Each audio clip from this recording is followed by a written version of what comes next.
ઝઘડિયા ખાતે સ્વામિનારાયણ સત્સંગીઓ દ્વારા શાકોત્સવ યોજાયો। ઝઘડિયા તાલુકાના ઉમલ્લા નગરમાં સ્વામિનારાયણ સંપ્રદાયના હરિભક્તો આયોજિત પારંપરિક ઉત્સવ શાકોત્સવની ઉજવણી સંપન્ન થઈ હતી, જેમાં મોટી સંખ્યામાં સત્સંગીજનોની ઉપસ્થિતિમાં ભરૂચ મંદિરના કોઠારી અનિર્દેશ સ્વામી, સંત પ્રકાશ સ્વામી, અનંત સ્વરૂપ સ્વામી, દિવ્ય સ્વરૂપ સ્વામીએ સત્સંગ સભાને સંબોધન કરતા જણાવ્યું હતું કે નારાયણ થકી સત્સંગ રળિયામણો છે। નિત્ય પ્રભુ ભજન દર્શન કરી તેમની સન્મુખ રહીએ, કથા વાર્તાને અનુસરીએ। મંદિર થકી ભક્તિ ઉપાસનાને પોષણ મળે છે। ભગવાનની આજ્ઞા શાસ્ત્રો મુજબ વર્તી ભગવાનની મહિમા ઉપાસના કરવી જોઈએ।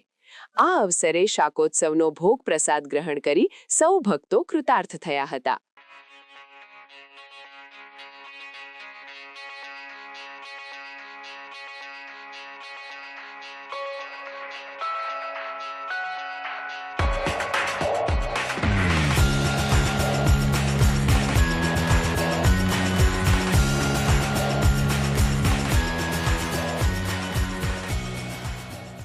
સમાચારની અવનવી અપડેટ જોતા રહો નિખરતા ગુજરાત ન્યૂઝ સાથે। નિખરતા ગુજરાત ન્યૂઝને લાઇક, શેર, સબસ્ક્રાઇબ કરો અને બેલ આઇકન દબાવીને સમાચારની ઝડપી માહિતી મેળવો।